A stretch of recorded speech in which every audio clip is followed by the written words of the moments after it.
Adik-adik, pernah gak sih kalian ngumpulin sesuatu, misalnya ngumpulin stiker, ngumpulin tugas, atau ngumpulin teman? Pasti pernah ya adik-adik. Nah ternyata matematika itu juga suka ngumpulin loh. Dan kumpulan ini itu disebut dengan himpunan. Adik-adik di sini siapa yang sudah belajar himpunan? Apakah kalian masih bingung? Nah, di sini kakak akan menjelaskan mengenai materi himpunan. Tetapi sebelumnya, izinkan kakak memperkenalkan diri. Nama kakak Sari Novianti Sibarani dengan NIM 2413150010. Seperti yang kakak sudah katakan, kakak akan menjelaskan mengenai materi himpunan secara lengkap. Untuk itu, simak video sampai habis ya teman-teman. Dalam matematika, himpunan itu adalah kumpulan benda atau objek-objek yang dapat didefinisikan secara jelas dan benar faktanya. Jadi, contohnya itu seperti kumpulan siswa laki-laki kelas 7 SMP, lalu ada kumpulan nama kota berawalan huruf B, dan kumpulan negara yang ada di Asia Tenggara. Nah, semua contoh ini jelas ya definisinya, bukan hanya pakai perasaan, tapi pakai fakta. Selanjutnya ada contoh yang bukan himpunan. Contohnya seperti kumpulan siswi cantik kelas 7 SMP, kumpulan orang kaya di kota B, dan kumpulan minuman enak. Kenapa ini bukan contoh himpunan? Karena cantik, kaya, dan enak itu tergantung pendapat orang ya teman-teman. Nah, matematika itu tidak suka PHP. Selanjutnya kita akan belajar cara penyajian himpunan. Ternyata bukan hanya makanan aja loh yang mau disajikan, himpunan juga ada caranya untuk menyajikan. Mari kita simak ya. Yang pertama, dengan cara enumerasi. Jika sebuah himpunan terbatas dan tidak terlalu besar, kita bisa menyajikan himpunan dengan cara mengenumerasi. Artinya, kita tuliskan semua elemen himpunan yang bersangkutan di antara dua buah tanda kurung kurawal. Contohnya seperti ini, ada himpunan A, anggotanya adalah 3, 5, dan 7. Nah, anggotanya ini disebutkan dalam bentuk tanda kurung kurawal. Lalu ada himpunan B, yaitu A, I, U, E, O, dan himpunan C yaitu 2, 4, 6, 8, dan 10. Yang kedua, dengan menggunakan simbol-simbol baku. Nah, beberapa himpunan yang khusus dituliskan dengan simbol-simbol yang sudah baku. Terdapat sejumlah simbol baku yang berbentuk huruf tebal yang biasa digunakan untuk mendefinisikan himpunan yang sering digunakan, antara lain yaitu P untuk melambangkan himpunan bilangan bulat positif seperti 1, 2, 3, dan seterusnya. Lalu ada N yang melambangkan himpunan bilangan asli yaitu 1, 2, dan lain-lainnya. Lalu ada Z. Z itu melambangkan himpunan bilangan bulat seperti -2, -1, 0, 1, 2, dan lain-lainnya. Lalu ada simbol Q yaitu simbol yang melambangkan himpunan bilangan rasional, dan ada simbol R yaitu simbol yang melambangkan himpunan bilangan real, dan terakhir adalah C yaitu simbol yang melambangkan himpunan bilangan kompleks. Nah, simbol-simbol ini bisa digunakan untuk menyederhanakan sebuah anggota. Yang ketiga, penyajian himpunan dinyatakan dalam bentuk notasi.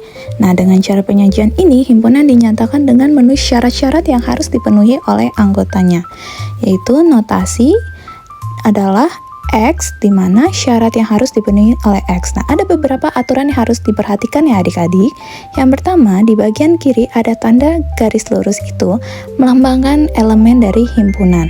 Lalu, tanda garis itu juga dibaca di mana atau sedemikian sehingga.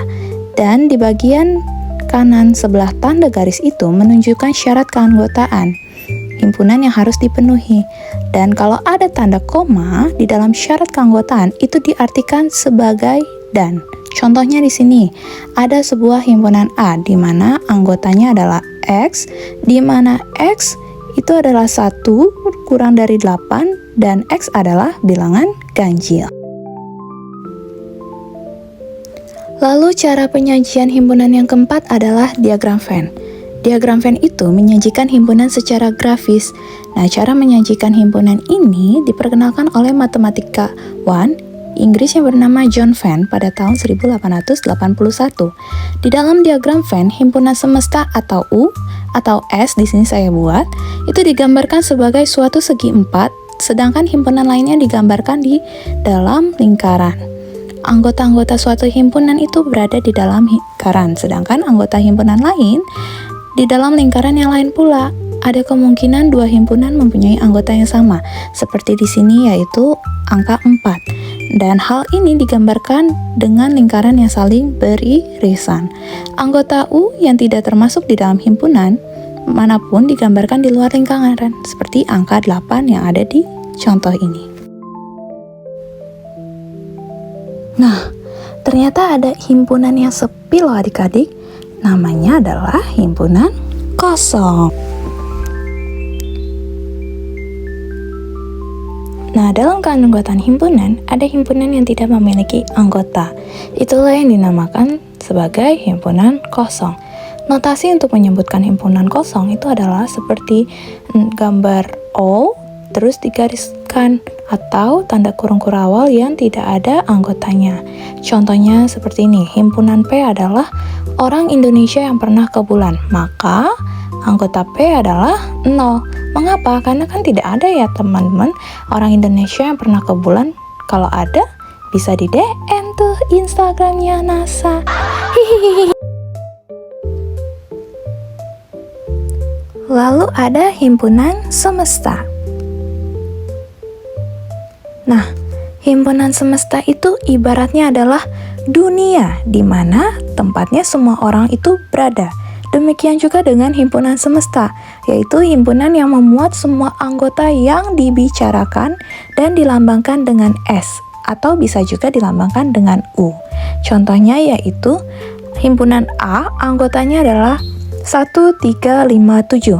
Maka semesta yang mungkin itu bisa saja 1357 sesuai dengan anggota A. Lalu bisa saja S-nya itu adalah bilangan ganjil dari 1 sampai 10.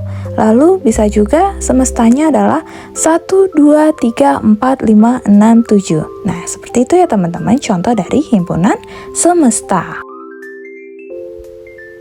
Selanjutnya kita akan membahas mengenai kardinalitas dan contohnya. Nah, kardinalitas himpunan adalah bilangan yang menyatakan banyaknya anggota dari suatu himpunan dan dinotasikan dengan NA. Nah, di kardinalitas himpunan itu ada dua, yaitu himpunan hingga. Artinya adalah himpunan yang memiliki anggotanya hingga atau finite set. Contohnya himpunan A yaitu 1, 2, 3, 4. Berarti anggotanya ada 4. Lalu ada himpunan tak hingga, yaitu himpunan yang memiliki anggota tak hingga atau infinite set. Contohnya himpunan B yaitu 1, 2, 3, 4 dan seterusnya. Nah, anggota selanjutnya itu dinotasikan dengan titik-titik-titik yang mengartikan anggotanya itu adalah tak terhingga. Contohnya di sini yaitu tentukan banyaknya anggota himpunan A dan B berikut. Himpunan A anggotanya adalah 2, 4, 6, 8, dan 10. Maka NA-nya adalah kita tinggal hitung saja ada berapa angka yang ada di atau anggota yang ada di himpunan A. Karena di situ ada 5, berarti NA-nya adalah 5. Lalu ada B, himpunan B yaitu 1, 3, 5, 7, titik-titik 27, 29. Nah, di sini kita harus bedah dulu nih, kira-kira himpunan B ini anggotanya apa. Nah, kalau kita lihat polanya, anggota dari himpunan B ini adalah bilangan ganjil yang terdapat dari 1 sampai 29. Maka bilangan ganjil yang ada di antara angka 1 sampai 29 itu kan ada 15. Maka kardinalitas dari himpunan B ini adalah 15. Selanjutnya ada himpunan bagian. Himpunan bagian itu apa? Himpunan bagian adalah himpunan yang semua anggotanya terdapat di dalam himpunan lain. Jadi kalau setiap anggota A ada juga di dalam B, maka A itu adalah himpunan bagian dari B. Misalkan ada himpunan. Di sini himpunan B anggotanya adalah 1, 2, 3, dan 4. Lalu ada himpunan A, anggotanya adalah 1 dan 3. Maka A adalah himpunan bagian dari B karena 1 dan 3 ini terdapat di himpunan B juga. Apabila digambarkan, gambarnya akan seperti ini. Jadi, di dalam sebuah semesta ada dua himpunan, yaitu himpunan A dan B. Lalu di dalam himpunan B ada himpunan A, karena anggota A ini merupakan anggota B juga. Selanjutnya ada himpunan kuasa. Nah, ternyata semua himpunan bagian dari suatu himpunan itu dinamakan dengan himpunan kuasa. Jadi, kita dapat menyimpulkan bahwa himpunan kuasa dari himpunan A adalah himpunan-himpunan bagian dari A, dilambangkan dengan PA. Nah, banyaknya anggota himpunan kuasa dari himpunan A itu dilambangkan dengan NPA. Contohnya di sini ada sebuah himpunan A dengan anggotanya yaitu 1 dan 2. Nah, NA atau jumlah anggotanya ada 2. Lalu banyak anggota himpunan kuasanya itu dinotasikan dengan NPA. Rumusnya adalah 2 pangkat N. Nah, karena N-nya tadi sudah tahu, jumlah anggotanya ada 2, berarti 2 pangkat 2, yaitu 4. Maka PA-nya adalah himpunan kosong, 1, 2, dan 1 dan 2. Lalu, kesamaan dua himpunan. Nah, dua himpunan A dan B dikatakan sama jika dan hanya jika keduanya mempunyai elemen yang sama, meskipun urutan di dalam himpunannya itu tidak sama. Nah, dinotasikan sebagai A sama dengan B jika dan hanya jika A merupakan himpunan bagian dari B dan B merupakan himpunan bagian dari A. Contohnya, himpunan A yaitu 1, 2, 3 dan himpunan B yaitu 3, 2, 1. Nah, ini merupakan contoh dari kesamaan dua himpunan. Lalu di sini juga ada himpunan A yaitu anggotanya K, A, S, U, R dan B anggotanya adalah R, U, S, A, K. Ini juga merupakan contoh yang benar mengenai kesamaan dua himpunan, walaupun urutan di dalam anggotanya itu tidak sama. Nah, perhatikan contoh yang ketiga. Himpunan A anggotanya adalah A, B, C, B, dan himpunan B anggotanya adalah A, B, C, D. Nah, walaupun di himpunan A B-nya 2 kali dan di himpunan B B-nya hanya sekali, itu juga merupakan kesamaan dua himpunan. Mengapa? Karena elemen yang ada di himpunan A dan himpunan B itu sama, yaitu A, B, C. Lalu perhatikan contoh yang keempat. Himpunan A anggotanya adalah 1, 2, 3, 4 dan himpunan B anggotanya adalah 1, 2, 3. Nah, ini bukan merupakan contoh dari kesamaan dua himpunan. Mengapa? Karena di himpunan A ada anggotanya 4, sedangkan B tidak ada. Jadi itu bukan contoh dari kesamaan dua himpunan. Nah, seperti pada materi matematika lainnya, ternyata di dalam materi himpunan ada operasi perhitungannya juga loh adik-adik. Operasi perhitungan yang pertama adalah irisan. Irisan himpunan A dan B adalah himpunan yang anggotanya semua anggota S yang merupakan anggota himpunan A dan anggota himpunan B. Apabila kita menggambar sebuah diagram Venn, nah, di gambar yang seperti kakak bikin di sini ada ditandai warna biru. Warna biru inilah yang melambangkan irisan. Berarti irisan itu adalah anggota yang ada di himpunan A juga ada di himpunan B. Apabila dinotasikan, berarti A irisan B sama dengan X, di mana X elemen A dan X elemen B. Contohnya di sini ada semestanya yaitu 1, 2, 3, 4, 5, 6, 7, 8, 9, dan 10. Lalu anggota dari himpunan A-nya yaitu 1, 2, 3, 4, 5. Dan anggota dari himpunan B-nya adalah 2, 4, 6, 8, 10. Nah, apabila kita gambarkan pada sebuah diagram Venn, berarti kita membuat lingkaran dulu, dua lingkaran yaitu A dan B. Lingkarannya saling beririsan. Mengapa? Karena di dalam himpunan A terdapat anggota yang sama dengan himpunan B, yaitu angka 2 dengan 4. Maka A irisan B-nya adalah 2 dan 4. Lalu ada gabungan. Gabungan dari himpunan A dan B adalah himpunan yang setiap anggotanya merupakan anggota himpunan A atau B. Nah, kalau kita menggambar sebuah diagram Venn yang merupakan gabungan itu berarti anggota yang ada di himpunan A atau B. yang diwarnai dengan biru seperti contoh kakak ini ya. Dan notasinya adalah A gabungan B, yaitu anggotanya X, di mana X elemen A atau X elemen B. Nah, ini ada contohnya. Terdapat semesta dengan anggota 1, 2, 3, 4, 5, 6, 7, 8, 9, dan 10. Lalu anggota dari himpunan A adalah 1, 2, 3, 4, 5. Dan anggota dari himpunan B adalah 2, 4, 6, 7, dan 8. Maka kalau kita gambarkan diagram Venn-nya, yang merupakan A gabungan B itu adalah 1, 2, 3, 4, 5, 6, 7, 8. Mengapa 9 dan 10-nya tidak termasuk? Karena 9 dan 10-nya ini tidak ada di dalam himpunan A ataupun himpunan B. Lalu ada komplemen. Komplemen adalah suatu himpunan yang elemennya merupakan U atau S, yaitu semesta, yang bukan elemen A. Nah, kalau kita gambar sebuah diagram Venn dari himpunan A, berarti kan ada satu lingkaran yang melambangkan anggota-anggota dari himpunan A.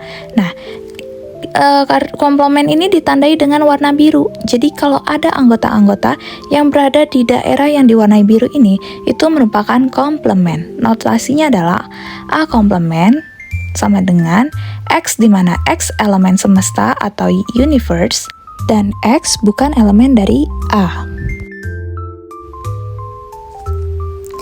Contohnya di sini terdapat sebuah semesta di mana anggotanya adalah 1, 2, 3, 4, 5, 6, 7, 8, dan 9. Lalu anggota dari himpunan A-nya adalah 1, 3, 5, 7, dan 9. Apabila kita gambarkan sebuah diagram Venn, maka gambarnya seperti yang kakak bikin di sini, yaitu digambarkan ada A, kita masukkan anggotanya yaitu 1, 3, 5, 7, 9. Lalu kita lihat di antara angka selain A ini ada angka 4, 6, 2, dan 8. Lah, itulah yang kita buat di luar dari lingkaran A. Maka A komplemennya adalah 2, 4, 6, 8 karena angka-angka ini tidak ada di dalam lingkaran himpunan A. Lalu ada selisih. Selisih himpunan B terhadap himpunan A adalah himpunan semua anggota himpunan A yang bukan anggota himpunan B, dinotasikan dengan A dikurang B. Nah, kalau kita gambar sebuah diagram dari himpunan A dan B, maka selisihnya itu antara himpunan A dan B itu ditandai dengan warna biru. Apabila ada anggota di daerah yang diwarnai biru, itu merupakan anggota dari selisih. Notasinya adalah A dikurang B, di mana anggotanya X, di mana X elemen A dan X bukan elemen dari B, atau A irisan B komplemen. Nah, ini dia contohnya. Terdapat semesta dengan anggota 1, 2, 3, 4, 5, 6, 7, 8, dan 9. Lalu anggota dari himpunan A adalah 1, 2, dan 3. Dan anggota dari himpunan B adalah 4, 5, dan 6. Nah, apabila digambarkan sebuah diagram Venn, maka diagram Venn-nya itu akan saling lepas atau yang disebut juga disjoint karena tidak ada yang beririsan. Maka A dikurang B, kita perhatikan saja anggota-anggota yang ada di dalam diagram Venn A, yaitu 1, 2, dan 3. Nah, adik-adik, kita kan tadi sudah belajar mengenai materi himpunan. Pasti kalian bertanya-tanya kan, apa ya manfaat dari belajar himpunan? Nah, kakak akan menjelaskan manfaat dari belajar himpunan. Kalau kita belajar himpunan, kita diajarkan untuk melatih cara berpikir kita untuk lebih berpikir secara logis dan teratur. Mengapa? Karena tadi kan di himpunan itu dikatakan bahwa himpunan merupakan pengelompokan. Berarti kita diajarkan cara mengelompokkan, membedakan, atau menyesuaikan sesuai aturan yang ada. Lalu, himpunan ini merupakan dasar dari berbagai banyak materi dalam matematika. Nah, karena himpunan adalah dasar, apabila kita tidak bisa himpunan, maka kita tidak bisa melanjutkan materi selanjutnya atau mungkin mengalami kesulitan seperti materi di peluang, statistika, itu menggunakan materi himpunan sebagai dasarnya. Dan himpunan ini juga ada di dalam kehidupan kita sehari-hari. Contohnya kita mau mengelompokkan minat dan bakat atau eskul yang diinginkan oleh para siswa-siswi SMP. Nah, itu dia penjelasan mengenai materi himpunan dari kakak. Apabila ada pertanyaan, kalian boleh komen di bawah ya. Lalu kakak akan memberikan latihan soal untuk mengetahui apakah kalian sudah memahami materi himpunan atau belum. Nah, nanti kalian boleh kerjakan dan jawab di kolom komentar ya. Terima kasih adik-adik telah memperhatikan. Sampai jumpa.